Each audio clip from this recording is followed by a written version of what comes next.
दोस्तों आज के इस वीडियो में हम लोग सीखेंगे कि प्रतिशत को कैसे निकालते हैं। देखिए इस वीडियो में हम लोग 4 सवालों को लिए हैं और चारों सवालों को बिल्कुल आसानी से हल करने के लिए सीखेंगे। देखिए पहला सवाल है 150 का 20% कितना होगा, इसको आपको निकालना है। तो देखिए हम लोग सबसे पहले 150 को लिखेंगे और देखिए का मतलब होता है गुना। यहाँ पर देखिए 20% है ना, तो यहाँ पर गुना में लिखेंगे 20 को। देखिए प्रतिशत का चिन्ह जब हटता है तो इसके बटा में 100 लिखना होता है। देखिए एक जीरो से एक जीरो कट जाएगा, यह जीरो से यह जीरो कट जाएगा। अब देखिए 15 से गुना 2 में करेंगे तो यह होगा 30, यानी देखिए 150 का 20% 30 होगा। चलिए अब हम लोग दूसरा सवाल को बनाने के लिए सीखते हैं। यहाँ पर देखिए 400 का 15% का 50% आपको निकालना है। तो देखिए हम लोग सबसे पहले यहाँ पर लिखेंगे 400 को, का मतलब होता है गुना। यहाँ पर देखिए 15% है ना, तो सबसे पहले 15 को लिखेंगे, प्रतिशत का चिन्ह जब हटेगा तो इसके बटा में आपको लिखना होगा 100 को। यहाँ पर देखिए का है तो फिर से देखिए गुना का चिन्ह को लगाएंगे और देखिए 50% है ना, तो इसके जगह पर आप 50/100 लिख सकते हैं। देखिए एक जीरो से एक जीरो कट जाएगा, यहाँ पर देखिए 2 जीरो है ना, तो यह 2 जीरो से यह 2 जीरो कट जाएगा। देखिए यहाँ पर 15 है और यहाँ पर 10, यह दोनों संख्या को आप 5 से काट सकते हैं। 5 से 10 कटेगा 2 बार में, 5 से 15 कटेगा 3 बार में। यहाँ पर देखिए 2 है और यहाँ पर 4, 2 से 4 को काटें, यह कटेगा 2 बार में। अब देखिए ऊपर में जो भी संख्या है सभी संख्याओं का गुना करेंगे।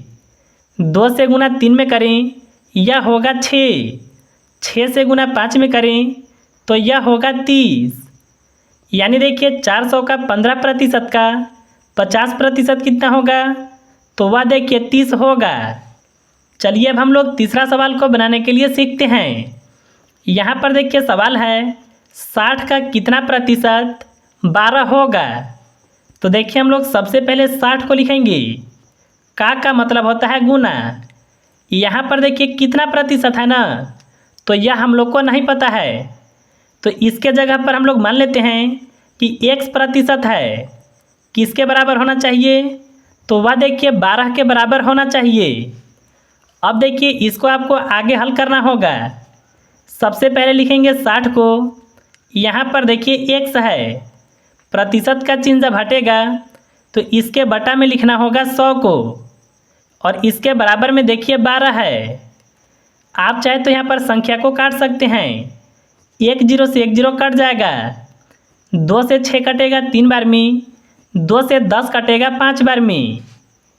अब देखिए हम लोग 3 से गुना x में करेंगे तो यहाँ पर होगा 3x, और इसके बटा में देखिए 5 है, और बराबर में देखिए यहाँ पर है 12। देखिए इसके बटा में कोई भी संख्या नहीं है तो नीचे में 1 होगा। अब देखिए हम लोग क्रॉस मल्टीप्लाई को करेंगे। अगर देखिए आप 1 से गुना 3x में करते हैं तो यहाँ पर देखिए रहेगा 3x। अब हम लोग 5 से गुना 12 में करेंगे तो यहाँ पर देखिए होगा 60। देखिए x के साथ कोई भी संख्या रहता है तो यह रहता है गुना में, बराबर के इस पर आएगा तो यह संख्या हो जाएगा भाग में। यानी देखिए 60 के बटा में आ जाएगा 3, 3 से 60 को काटें, यह कटेगा 20 बार में। यानी देखिए अगर आप 60 का 20% को निकाल देते हैं तो देखिए यह 12 के बराबर आएगा। अब चलिए हम लोग चौथा सवाल को बनाने के लिए सीखते हैं। यहाँ पर देखिए 50% का 20% आपको निकालना है। तो सबसे पहले देखिए लिखेंगे 50 को, प्रतिशत का चिन्ह जब हटेगा तो इसके बटा में लिखना होगा 100 को। का मतलब होता है गुना। यहाँ पर देखिए 20% है ना, तो 20 को लिखेंगे। यहाँ पर भी देखिए प्रतिशत का चिन्ह जब हटेगा तो बटा में लिखना होगा 100 को। अब देखिए यहाँ पर आपको संख्याओं को काटना होगा। देखिए 50 से 100 को काटें, 50 कटेगा 1 बार में, और 100 कटेगा 2 बार में। आप देखिए यहाँ पर इन दोनों संख्याओं को 20 से काट सकते हैं। 20 से 20 कटेगा 1 बार में, 20 से 100 कटेगा 5 बार में।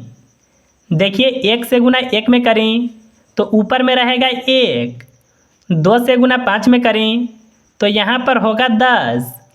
यानी देखिए 50% का 20% होगा 1/10। तो देखिए इस तरह से आप बिल्कुल आसानी से ऐसे सवालों को बना सकते हैं।